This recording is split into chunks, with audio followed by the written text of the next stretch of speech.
कबीर साहब चवनि था प्यारा तूं साध संगत कॾहिं न कई।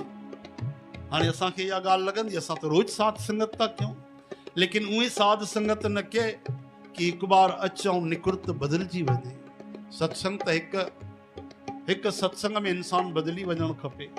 असांखे साल थी आहे लेकिन उहो ई सभु कूड़ कपट बेईमानी निंदा कननि सां ॿुधणी आहे, निंदा चवणी आहे, पाप करणा आहिनि, पर सत्संग बि ॿुधणो आहे बढ़िया। हरे राम। त उहे साध संगत न कईसे कि राम जपो जी ऐसे ऐसे ध्रुव प्रहलाद जपियो हरि जैसे।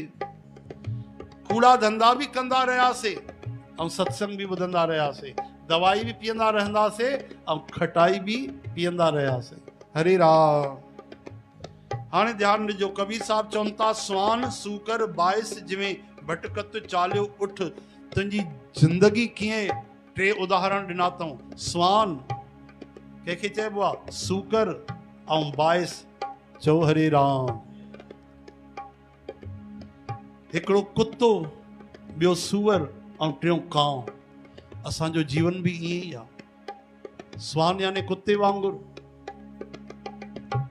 कुते में सुठा गुण हूंदा आहिनि, वफ़ादारी, उहा त खणंदा न आहियूं असां। मालिक जी रोटी खाई करे डंडो बि सही वठंदो आहे, मालिक तू तू कंदो आहे त वरी हली ईंदो आहे कुतो। इहे गुण असां में कोन्हनि। हिकु बार नफ़रत कईसीं, रुसियासीं त उन जी शकल न ॾिसंदासीं, लेकिन कुते जो जेको दुर्गुण आहे उहो असां खणी वरितोसीं। कॾहिं कोई ताक़तवर कुतो हुजे उनजे साम्हूं तव्हां रोटी रखो, पेट भरिजी वेंदो न। शादीअ में अक्सर रोटी फिटी कंदा आहिनि, पूड़ी खाधई, बढ़िया मिठाई खाधई, पकवान खाधई, पेट भरिजी वियो, रोटीअ जो ईअं ढेर पियो आहे। ॿिया नंढा नंढा कुता ईंदा घटि ताक़तवर, उनखे ईअं घुराईंदो, साम्हूं अचे त डारे कटे खाई वञनि उन्हनि। छो? पाण खाई वरितो अथई, ढेर भरियल पियो आहे, ॿिए खे खाइण न ॾींदो। इहा ई हालत त असांजी आहे। पेट भरियल पिया आहिनि, गुजरान खां 10 गुना वधीक धन पियो आहे, बैंक बैलेंस आहे, प्रॉपर्टी आहे, पर कोई ग़रीब बुख में मरी वञे उनखे कुझु ॾियणो कोन्हे। हरे राम।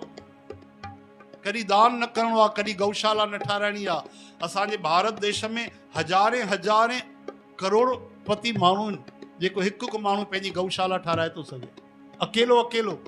चंदे वठण जी ज़रूरत कोन्हे, पर उहे पंहिंजे पेट लाइ था जीअनि।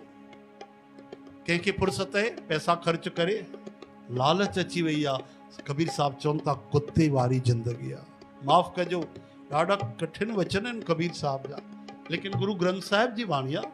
चओ हरे राम।